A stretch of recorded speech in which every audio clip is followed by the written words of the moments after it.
ধৈর্য ধর, মনে কর আল্লাহ তোর পরীক্ষা নিতেছে। হাই হাই কও কি এই পরীক্ষার প্রশ্ন কিন্তু আবার কত টাকা লাগবো?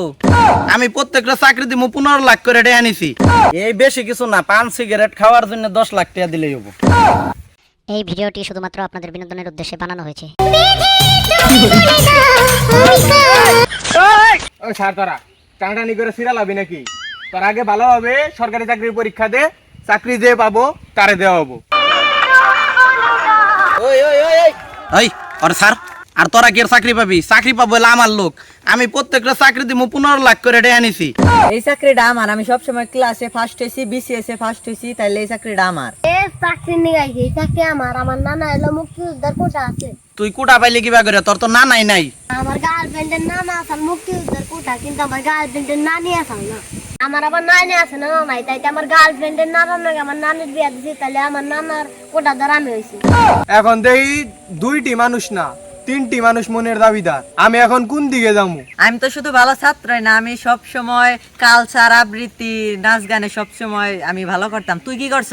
আমি দাঁড়িয়ে দাঁড়িয়ে তেল দিতাম, আমার কিছুই লাগবে না, কোটা আছে মানে আমার চাকরি। তুই তো মুক্তিযোদ্ধা কোটা, তোর গো মুক্তিযোদ্ধা আলাগো সম্মান দিছি, ভাতা দিছি, তার ছেলের চাকরি দেওয়া হয়েছে, তার স্ত্রীরও ভাতা দেওয়া হয়, আবার তোর আবার চাকরি কি এর? আমার কিছু করার নাই, কোটাধারীরে চাকরি দিতেই হবে। আমার হাত পাও বাঁধা। তাইলে পুরা দেশ কোটা দাঁড়ি করলেই খা দাও গা। আর আমাগো যারা আমরা সাধারণ জনগণ আছি তাকে ইউএসএ, অস্ট্রেলিয়া, কানাডার ভিসা দিয়ে দেও। তো দালাল ভাই, আমি তো খুব টেনশনে আছি। কি টেনশন? এই যে দালাল ভাই, সবকিছু যে ফাঁস হয়ে যাইতেছে, কখন যে কি হয়। এগুলা কোনো টেনশন, এগুলা নিয়ে কোনো টেনশন করার লাগে না। আজ খারাপ যাইতাছে, কাল মনে কর ভালো যাবারও পারে। ধৈর্য ধর, মনে কর আল্লাহ তোর পরীক্ষা নিতেছে। হাই হাই কও কি এই পরীক্ষার প্রশ্ন কিন্তু আবার কত টাকা লাগবো? এগুলা নিয়ে তুই চিন্তা করিস না, আমারে কিছু টেহা দিলে আমি সব ব্যবস্থা করে দিব। তাইলে কত টাকা দিতে হবো? এই বেশি কিছু না, পান সিগারেট খাওয়ার জন্য 10 লাখ টাকা দিলেই হবো। হাই হাই, ভাগ্য ভালো, পোলাও মাংস খাবার চাই নাই। এইভাবে কোনো চাকরি হবো না।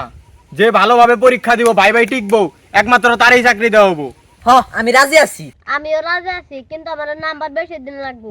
এমনিতেই তো তোর নাম্বার বেশি, তোর আর নাম্বার বেশি দিন লাগবো কে? চাকরি আমার খুবই দরকার, কারণ আমার গার্লফ্রেন্ড আমাকে ধোকা দিছে। ধোকা দিব না তো কি দিব? তোর সরকারি চাকরি দিব। তা তোমার গার্লফ্রেন্ড নাই? আরে এটা জিজ্ঞাসা কর কয়টা আছে। কয়টা আছে? একটাও নাই। কেন? কারণ আমার গার্লফ্রেন্ড কইছে চাকরি না পাইলে তুমি আমারে পাবা না। স্যার, আপনি দেখছেন না আমি চাকরি খুঁজতে খুঁজতে কালো হয়ে গেছি গে। আপনার কি ফর্সা আর কোনো ক্রিমের নাম জানা আছে? হ্যাঁ জানি তো, ফর্সা আর ক্রিমের নাম হলো সরকারি চাকরি। এত কথার দরকার নাই। আগে তোরা সব দিয়ে মিলে ভাইবা দে, রিটার্ন দে, যে টিকবি চাকরি তারই দেওয়া হবো। আমি রাজি। হ ঠিক আছে, আমি তোরা ভালো করে রাজি। শোনো, চাকরি এলো আমার লোকেরে দিবে 50-50, যা পামু অর্ধেক তোমার অর্ধেক আমার, কিন্তু চাকরি আমার লোকেরই দিতে হবে। রাজি আছো? রাজি আছি। ডান। ডান।